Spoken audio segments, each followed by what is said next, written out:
chama verete.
Nas águas do mês de março, ele vem nos visitar.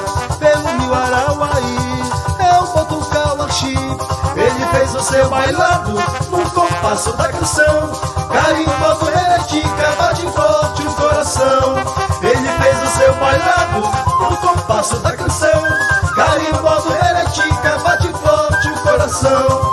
Nas águas do mês de março, ele vem nos visitar. Pelo rio Arauaí, é o Botucauaxi. Nas águas do mês de março, ele vem nos visitar. Pelo rio Arauaí, é o Botucauaxi. Ele fez o seu bailado no compasso da canção. Carimbo, heretica, bate forte o coração. Ele fez o seu bailado no compasso da canção. Carimbo, heretica, bate forte o coração.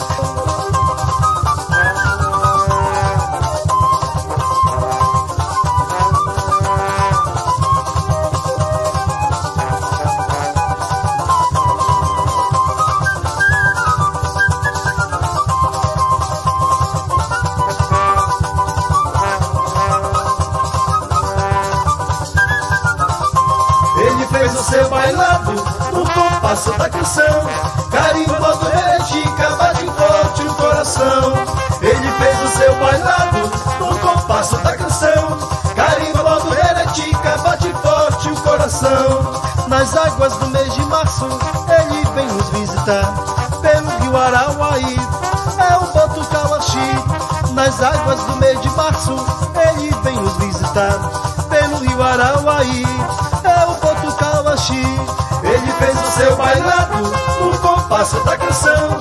Carimbo, heretica, bate forte o coração. Ele fez o seu bailado no compasso da canção. Carimbo, heretica, bate forte o coração. Nas águas do mês de março,